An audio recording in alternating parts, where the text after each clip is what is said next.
کر دیا۔ ہندوستان کے صف اول کے ایسے ہی علماء میں شمار ہوتا ہے مولانا سید محمد واضح رشید حسنی ندوی کا۔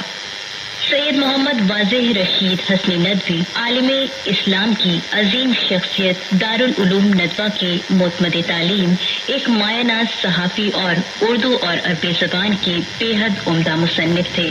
آپ کا تعلق ضلع رائے بریلی سے تھا۔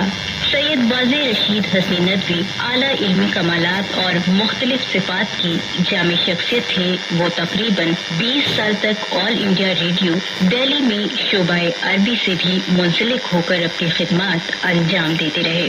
عربی ادب میں آپ کی 25 کتابیں اور اردو ادب میں 10 سے زیادہ کتابیں منظر عام پر آ چکی ہیں۔ سید محمد واضح رشید حسنی کی شخصیت اور خدمات کو اور تفصیل سے جاننے کے لیے ہی آج ہم نے انعقاد کیا ہے ایک مقالے کا، تو سماعت فرمائیے سید محمد عمیر سے ان کا یہ مقالہ۔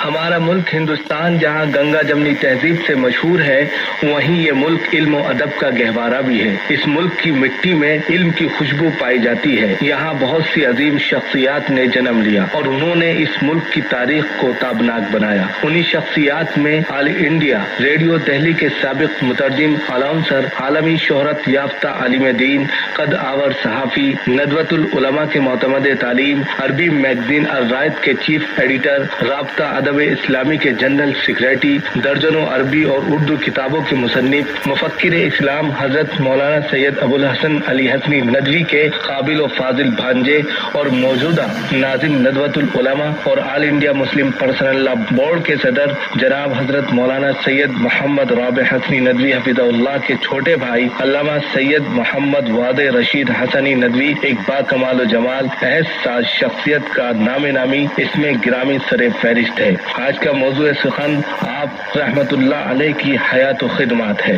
سامعین، آپ علامہ سید محمد واضح رشید حسنی بن سید رشید احمد حسنی کی ولادت 10 اکتوبر 1935 عیسوی بمقام تکیہ کلا رائے بریلی یو پی میں ہوئی۔ ابتدائی تعلیم رائے بریلی میں اپنی والدہ محترمہ سے حاصل کی۔ اس کے بعد آپ 1945 عیسوی میں لکھنؤ آئے اور ندوۃ العلماء میں داخلہ لیا۔ پھر 1951 عیسوی میں عربی زبان و ادب میں رسوخ پیدا کرنے کے ساتھ ساتھ فضیلت کا آخری امتحان پاس کیا۔ 1953 میں آپ نے عصری تعلیم میں انٹر پاس کیا۔ بعد ازیں علی گڑھ مسلم یونیورسٹی سے انگریزی لٹریچر میں ایم اے بھی کیا۔ اس طرح آپ کئی زبانوں عربی، اردو اور انگریزی پر پوری قدرت رکھتے تھے۔ نیز آپ عربی زبان و ادب، تاریخ، نقد عربی وغیرہ میں بے پناہ صلاحیت رکھتے تھے۔ یہی وجہ ہے کہ آپ 1953 عیسوی سے 1973 عیسوی تک آل انڈیا ریڈیو دہلی کے شعبہ عربی میں اناؤنسر اور بحیثیت عربی انگریزی مترجم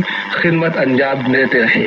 اسی دوران آپ نے اپنے طور پر فن سیاست، سوشلزم اور انگریزی زبان میں مہارت حاصل کی۔ علاوہ ازیں آل انڈیا ریڈیو میں اپنی سروس کے رہتے ہوئے آپ نے مغربی سیاست و تہذیب کا بھی گہرا مطالعہ کیا۔ اس کے علاوہ آپ نے بہت سی علمی، ادبی، سیاسی اور مذہبی مقالات کا انگریزی سے عربی میں ترجمہ کیا اور ڈراموں، قصوں کو بھی عربی زبان میں منتقل کیا جو آل انڈیا ریڈیو سے نشر ہوئے اور پھر بعد عربی ریڈیو اسٹیشنوں سے بھی نشر کیے گئے۔ اس وقت آل انڈیا ریڈیو دہلی میں شام، عراق، مصر اور فلسطین وغیرہ مختلف ممالک کے ادبا کام کرتے تھے۔ آپ کا ان حضرات سے مختلف موضوعات پر بحث و مباحثہ بات چیت ہوتی رہتی جو علمی لحاظ سے معلوماتی اضافے کا باعث ہوتا تھا۔ 1973 عیسوی تک آل انڈیا ریڈیو دہلی میں کام کرنے کے بعد آپ ندوۃ العلماء واپس آ گئے اور بحیثیت استاد عربی ادب آپ کا تقرر ہوا اور پھر تا حیات مختلف امور کی ذمہ داریاں انجام دیتے ہوئے 16 جنوری سن 2019 عیسوی کو اپنے مالک حقیقی سے جا ملے۔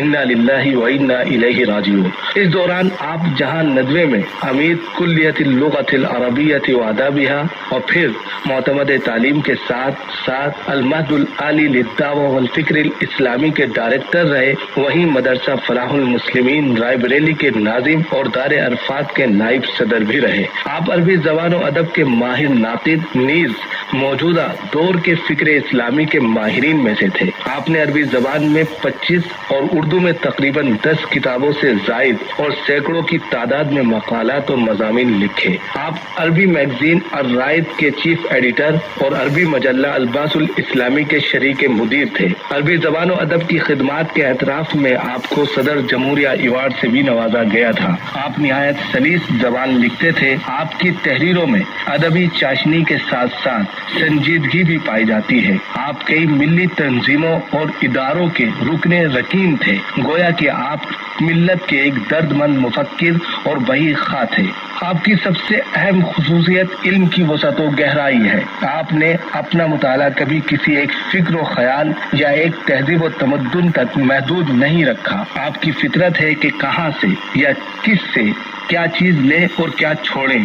گویا خذ ما صفا ودع ما قدر کی حکمت آپ کے طرز عمل سے عبارت ہے۔ تعصب و گروہ بندی یا تنگ نظری کا آپ کے یہاں کوئی گزارا نہیں ہے۔ تدریس میں عربی زبان و ادب آپ کا خاص موضوع ہے۔ عربی ادب کے مصادر پر ہندوستان میں آپ ہی نے منظم طریقے سے کام کیا ہے اور منظم انداز سے آپ نے خدمت انجام دی ہے۔ اس موضوع پر مصادر الادب العربی کے نام سے کتاب تصنیف کی جو عربی ادب کے مصادر و مراجع پر مشتمل ہے۔ عربی زبان کی تاریخ کے آخری دور یعنی عصر حدیث کے ادباء کی خدمات و حیات پر مشتمل ایک شاندار و شاہکار کتاب عالم الادب العربی فی العصر الحدیث کے نام سے بھی آپ نے ایک تالیف کی ہے۔ اس طرح عربی زبان و ادب میں آپ کی خدمات بے مثل ہیں۔ نیز آپ نے شخصیت نگاری، سوانح و سیرت نگاری کے میدان میں بھی بلند ترین خدمات انجام دی ہیں۔ مزید آپ نے ادب برائے ادب سے نکل کر ادب برائے تعبیر انسانیت کو مشن بنایا ہے۔ اس سلسلے میں آپ نے محاضرے دیے، جامعات و کلیات میں مقالات پیش کیے، سیمیناروں میں شرکت کی اور مختلف موضوعات پر اپنی فکر کو عام کیا ہے۔ آپ کی تصنیفات و تالیفات کے مطالعے اور آپ کی فکر کو پڑھ کر اندازہ ہوا کہ آپ دور حاضر میں ملک و ملت کے عظیم ترین سرمایہ تھے۔ ایسے نازک دور میں ایک بالغ نظر حکیم اور صاحب فکر و نظر دور بھی مفکر کا ہمارے درمیان سے اٹھ جانا قیامت صغریٰ سے کم نہیں ہے۔ ہزاروں سال نرگس اپنی بے نوری پہ روتی ہے، ہزاروں سال نرگس اپنی بے نوری پہ روتی ہے، بڑی مشکل سے ہوتا ہے چمن میں دیدور پیدا۔ اسی مقالے کے ساتھ ہم آپ کو خراج عقیدت پیش کرتے ہیں۔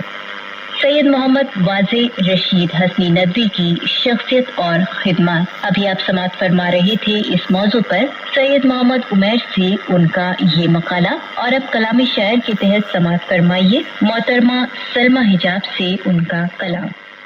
مطلب پیش خدمت ہے۔